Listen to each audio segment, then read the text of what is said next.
J'irai. I will go. Mot pour aller, mot pour avancer. C'est le slogan choisi par notre Église pour les années 2020-2025. C'est un appel à s'engager personnellement pour témoigner, faire connaître la bonne nouvelle de l'Évangile et servir les autres. Ce slogan s'inspire de la réponse qu'Ésaïe et d'autres ont donnée à l'appel de Dieu. Qui vais-je envoyer? Et qui va marcher pour nous? J'ai répondu, me voici, envoie-moi. Si vous m'écoutez ce matin, c'est que vous avez déjà pris la décision. Mopu aller. Et c'est votre souhait de répondre à l'appel de Dieu. Le temps de ce message, j'aimerais souligner l'importance pour chacun de s'engager, proposer un mode d'opération et parler des ressources essentielles pour avancer. Et surtout, prier pour votre engagement.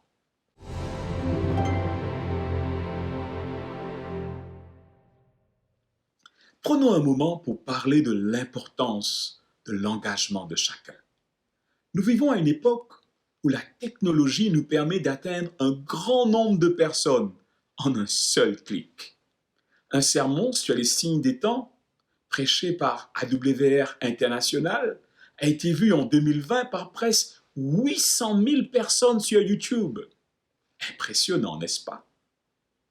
Ne gagnons-nous pas à investir massivement dans AWR Maurice, dans les médias ou autres productions audiovisuelles, au lieu d'insister sur l'engagement de chacun?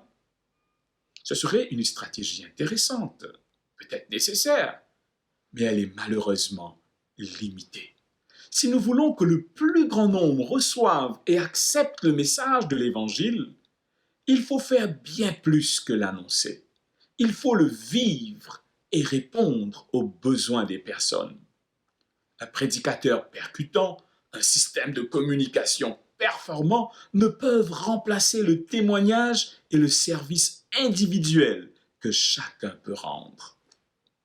Écoutez la description de l'enfance de Jésus. Jésus était la source de la miséricorde guérissante pour le monde. Et au cours des années qu'il passa reclus à Nazareth, un courant de sympathie et de tendresse émanait de lui. Sa présence communiquait du bonheur à tous, aux vieillards, aux affligés, aux oppressés par le poids du péché, aux enfants livrés aux jeux innocents, même aux petits animaux et aux bêtes de somme. Jésus était bien plus que le grand prédicateur enseignant. Ses interventions répondaient aux besoins de ses contemporains. Dans la parabole du bon samaritain, Jésus nous rappelle l'importance de nous investir personnellement pour répondre aux besoins des autres. Écoutez ce commentaire. Par l'histoire du bon samaritain, le Christ nous fait comprendre que la vraie religion ne consiste pas en des systèmes, des credos ou des rites, mais en l'accomplissement d'œuvres de miséricorde, en la bienveillance, la vraie bonté. Les disciples du Christ sont appelés à travailler comme il l'a fait. Nous devons nourrir ceux qui ont faim, vêtir ceux qui sont nus et consoler ceux qui souffrent, ceux qui sont affligés, nous occuper de ceux qui désespèrent et leur rendre l'espérance. Cette mission ne peut s'accomplir en plaçant un orateur derrière un pupitre, mais nécessite la mobilisation de chaque talent et don que Dieu a donné à son Église. Savez-vous qu'il existe une différence majeure entre l'adventisme et d'autres mouvements apocalyptiques qui proclament la fin du monde? Il s'agit de notre enseignement sur l'importance de la restauration de toutes choses, alors même que nous prêchons la proximité, l'imminence du retour de Jésus et de la fin de toutes choses. Pour nous, l'œuvre de rédemption consiste à restaurer en l'homme l'image de son Créateur, le rendre à la perfection pour laquelle il avait été créé, assurer le développement de son corps, de sa pensée, de son âme, pour que le plan divin de la création soit réalisé. Restauration de toutes choses. Ceci explique notre engagement dans le domaine de l'éducation, de la santé, de la famille, de la justice sociale et de la spiritualité. Pour réaliser une mission aussi diversifiée au service de l'humanité, la mobilisation du plus grand nombre est une nécessité. Qui enverrai-je, dit l'Éternel. Quelle est ta réponse?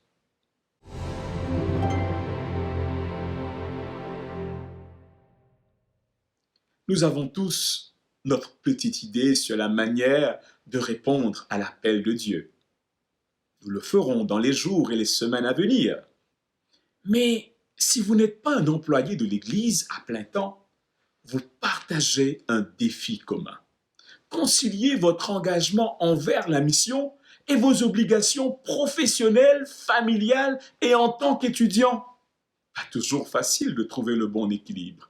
En tant que pasteur, je n'ai pas le droit de minimiser ce défi qui est le vôtre. J'aimerais cependant vous proposer un modèle d'opération pour vous aider à vivre la réponse que vous avez déjà donnée ou donnerez à l'appel de Dieu. L'exemple nous vient du grand missionnaire de la chrétienté. À mon avis, s'il vivait aujourd'hui, on le considérerait comme un laïc plutôt que comme un pasteur. Je veux parler de Paul. Paul, le faiseur de tentes. À son sujet, Luc écrit dans Actes chapitre 18, les versets 1 à 3, « Après cela, Paul partit d'Athènes et se rendit à Corinthe. Il y rencontra un juif nommé Aquila de la province du Pont. » Et là, je vais continuer, je vais sauter quelques lignes. Paul alla les trouver et comme il avait le même métier qu'eux, il fabriquait des tentes. Il demeura chez eux pour y travailler. Oui, chers frères et sœurs, Paul exerçait à temps plein la profession de fabricant de tentes. Son engagement professionnel ne s'est pas limité à Corinthe. Lors d'une réunion d'adieu avec les anciens de l'église d'Éphèse, Paul parle de l'exercice de sa profession parmi eux à Éphèse, acte 20, le verset 34. Vous savez vous-même que j'ai travaillé de mes propres mains pour gagner ce qui nous était nécessaire à moi et à mes compagnons. Paul, le faiseur de tentes, travaillait assidûment pour pouvoir à ses besoins personnels. Il avait certainement des commandes à honorer et des échéances à respecter. C'est aussi votre réalité. Néanmoins, son engagement pour la mission est sans équivoque. Actes 20, 31, « Veillez donc et souvenez-vous que pendant 3 ans, nuit et jour, je n'ai pas cessé d'avertir chacun de vous, même avec des larmes. » Il n'a pas cessé. Il prêchait nuit et jour. Lorsqu'il écrivit aux chrétiens de Thessalonique, il employa la même expression, nuit et jour, mais cette fois-ci en faisant allusion à son métier de fabricant de tentes. Comment pouvons-nous concilier ces deux réalités?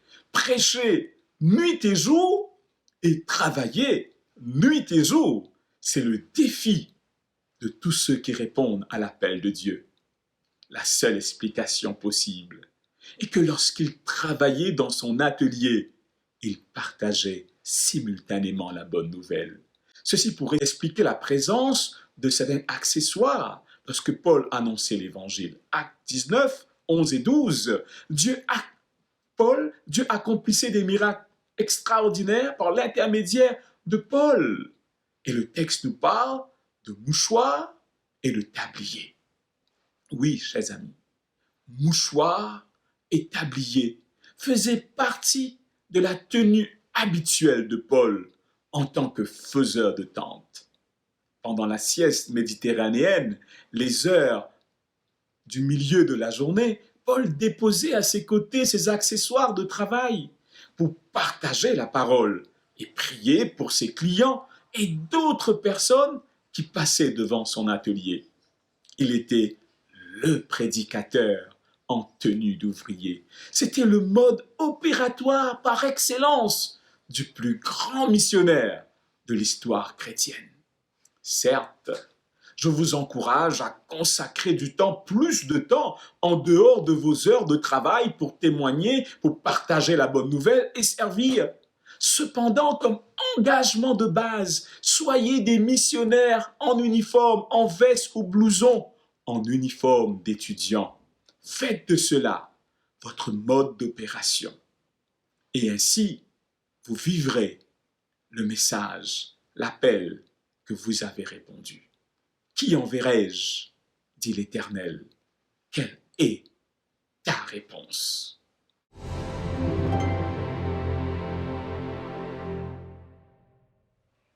Comment diversifier l'action missionnaire de la fédération et de chaque église locale?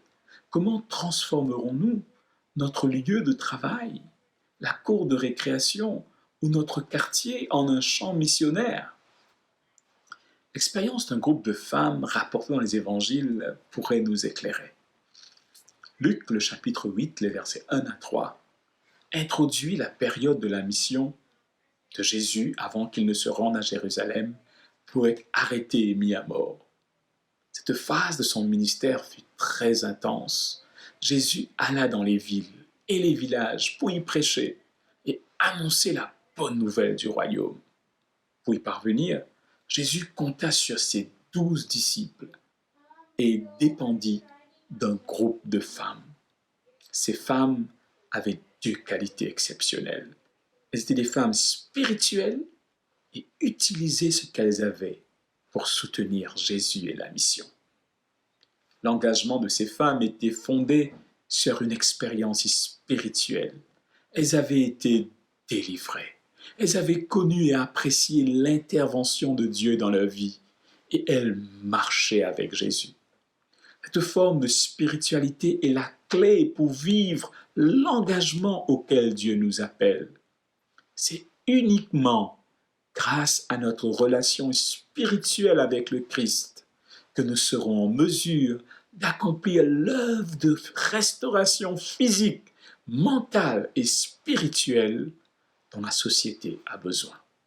Nous pouvons réaliser une multitude de bonnes actions par nous-mêmes, mais vivre la mission au quotidien d'une manière efficace et qui glorifie Dieu nécessite la puissance du Saint-Esprit. Écoutez ces paroles. La prédication de la parole ne servirait à rien sans la présence continuelle et l'assistance du Saint-Esprit. Il est seul capable d'enseigner avec efficacité la vérité biblique. La vérité ne réveille pas la conscience et ne transforme la vie que si l'Esprit la fait pénétrer dans le cœur. Ce facteur est bien plus décisif que le nombre de personnes qui s'engagent dans la mission. Prenez le temps, chaque jour, pour prier, pour rechercher l'Esprit Saint. C'est le carburant pour un engagement continu. L'autre ressource pour vivre la mission et permettre à d'autres d'accomplir la mission est d'ordre matériel. Nous lisons dans Luc 8, le verset 3, « Ces femmes utilisaient leurs biens pour aider Jésus et ses disciples. » Elles emploient deux expressions, « aider » et « leurs biens ». Le mot « aider » a une double signification. Elle désigne à la fois un service rendu et un parrainage financier. Les deux sens peuvent convenir au contexte. Un prédicateur itinérant avec 12 disciples avait définitivement des besoins essentiels auxquels il fallait pourvoir: le lavage et le raccommodage des vêtements, la préparation des repas et autres tâches. Mais en parallèle, Jésus avait laissé son atelier de menuiserie. Ceux qui le suivaient avaient abandonné leur bateau, leur filet et même leur table, bureau de collecteur d'impôts. Ils avaient donc besoin d'aide financière pour survivre et accomplir la mission. Ces femmes pourvoyaient à ses besoins avec leurs biens. Ces femmes mettaient leurs ressources personnelles à la disposition du groupe pour que la bonne nouvelle du royaume atteigne des villes et des villages d'Israël et même au-delà. Le progrès de la mission, chers frères et sœurs, est indissociable de la générosité et de la fidélité de chaque croyant. Dieu a mis en place le système de la dîme, des offrandes et des dons pour que les moyens ne manquent pas pour la réalisation de la mission finale. Je reconnais que c'est un sujet sensible pour le temps dans lequel nous vivons. Certains d'entre vous, vous avez perdu votre emploi. D'autres connaissent une diminution de votre revenu. Et un grand nombre ne sait pas comment les choses vont évoluer demain. Le meilleur conseil que je puisse vous donner est de faire confiance à ce Dieu qui a promis de bénir ton pain et tes eaux, et de t'accorder la force pour produire des richesses, et qui s'engage à multiplier ce que tu lui confies, même si tu traverses un désert, sans minimiser ni banaliser votre réalité. J'aimerais vous encourager à prêter attention à ces paroles inspirées. Je sais que les temps sont durs et que l'argent manque, mais la vérité doit être prêchée et l'argent nécessaire à la proclamation doit être versé au trésor. L'œuvre ne doit pas s'arrêter faute de moyens. Qui enverrai-je, dit l'Éternel.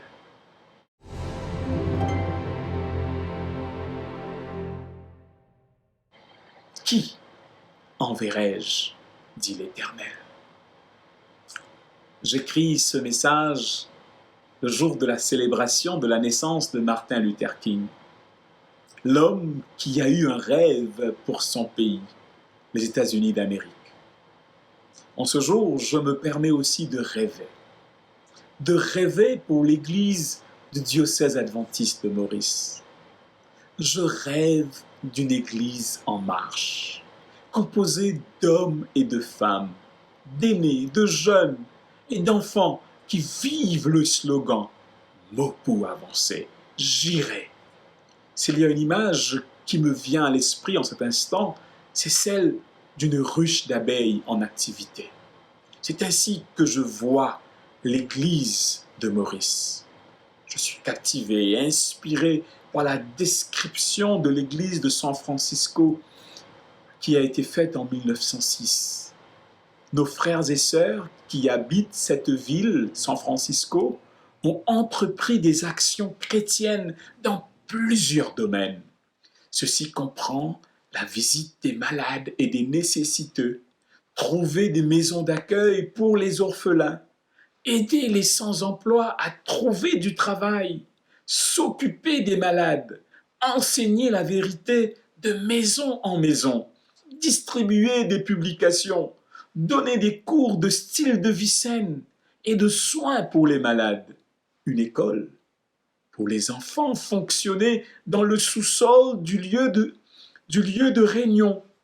En ce temps, ce lieu abritait aussi un dortoir pour les ouvriers, ainsi qu'une mission médicale. Près de l'hôtel de ville, il y avait des salles de soins.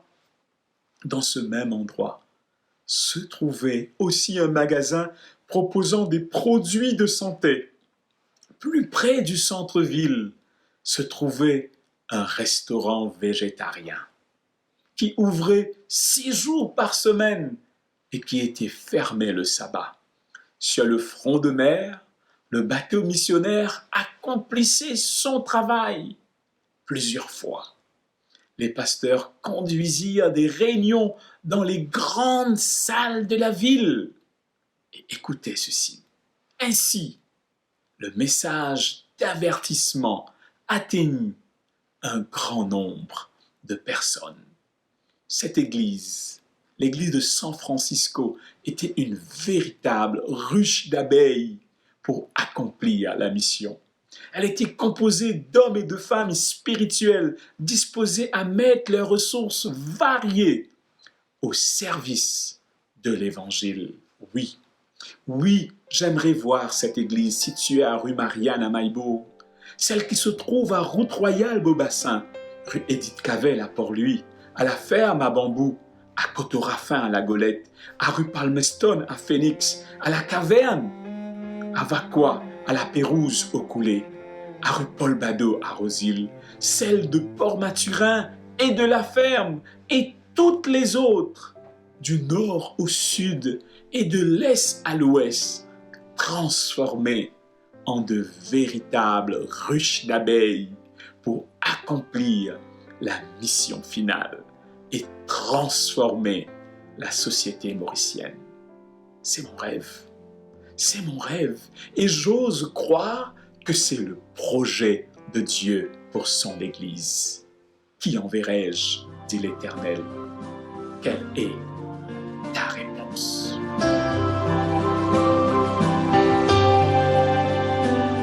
I hear the voice of Jesus calling. My answer is, I will go. I see the need of people crying. My answer is, I will go. I go to share the message of love. I go to share the blessed Lord. But if I get discouraged, I call to Jesus' help, because I am decided I will go.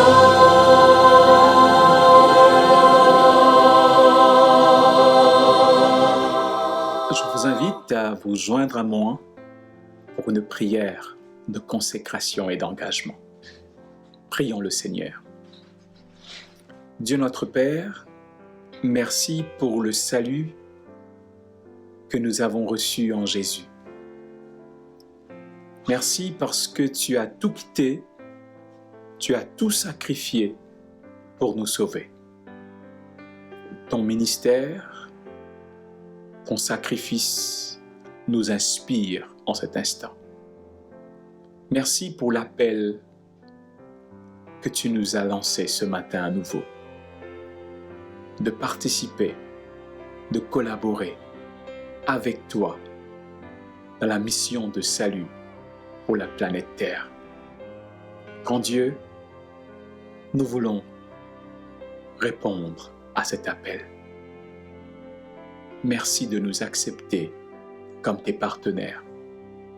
Grand Dieu, donne-moi, donne-nous de ton esprit pour que nous puissions vivre la mission que tu nous as donnée, pour que nos yeux s'ouvrent, pour que nous ayons plus de courage pour partager, pour aider et pour servir ceux qui sont autour de nous. Grand Dieu, aide-nous à ne rater aucune occasion, parce que le temps est court, tu reviens bientôt. Seigneur, que tu transformes notre cœur égoïste en des cœurs généreux. Que tu transformes notre infidélité en fidélité. Que tu transformes notre manque de confiance en une entière confiance en toi. Aide-nous à utiliser les ressources que tu nous as données pour soutenir et pour appuyer la réalisation de la mission. Sois avec tes enfants, réalise tes promesses envers chacun de nous. Nous avons choisi de te suivre, nous avons choisi de te servir. Sois à nos côtés et pourvois chaque jour à nos besoins. Dans le nom de Jésus, nous te prions. Amen. Que Dieu vous bénisse et que Dieu bénisse votre ministère.